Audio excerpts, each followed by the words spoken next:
লা তুকদ্দিমু বাইনা ইয়াদাইল্লাহি ওয়া রাসূলি। হে ইমানদার লোকেরা, তোমরা আল্লাহ এবং তার রসুলের সামনে কোনো বিষয়ে অগ্রগামী হয়ে যেও না।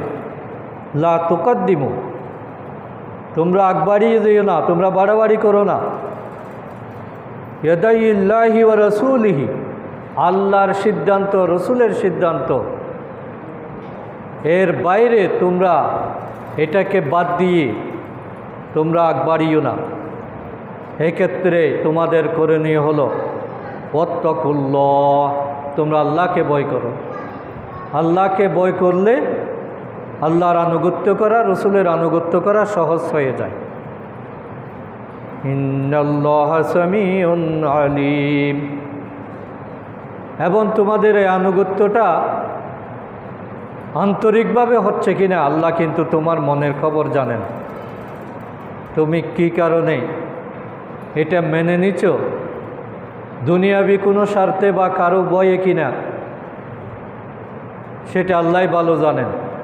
এই জন্য আনুগত্যটা হতে হবে একান্ত আন্তরিকভাবে। আল্লাহ বলেছেন আমি মানব, এই ব্যাপারে কোনো ধরনের মনের বক্রতা সৃষ্টি করা যাবে না। আর আল্লাহ রসুলের সিদ্ধান্তের ব্যাপারেও কোনো ধরনের প্রশ্ন করা যাবে না। এইভাবে নিঃসংকোচে মেনে নেওয়া, আনুগত্য করা, এটারই নাম হলো ইসলাম। ইসলাম মানেই হলো আত্মসমর্পণ করা।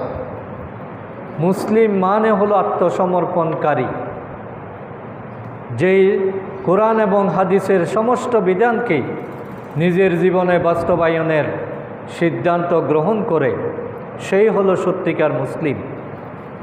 এখন আমি যদি মসজিদে কোরআন হাদিসের আইন মানি আর রাজনীতিতে যদি আইন না মানি, তাহলে এটা আনুগত্য হলো না। আমি ইবাদতের ক্ষেত্রে আল্লাহর আইন মানলাম, রসুলের আদর্শ মানলাম, রোজার ক্ষেত্রে, হজের ক্ষেত্রে, জাকাতের ক্ষেত্রে, কিন্তু ব্যবসা বাণিজ্যের ক্ষেত্রে আমি মানলাম না, তাহলে এটা আনুগত্য হলো না। আনুগত্যটা সার্বক্ষণিক একটা বিষয়। আল্লাহ এবং রসুলের আনুগত্য হতে হবে সার্বজনীন, সার্বক্ষণিক, নিঃসংকোচে, নির্দ্বিধায়, আন্তরিকভাবে, কমপ্লিটলি, সর্বান্তকরণে এবং আত্মসমর্পণের মনোভাব নিয়ে। মনের মধ্যে কোনো কালিমা রাখা যাবে না, কোনো পিছুটান রাখা যাবে না। মন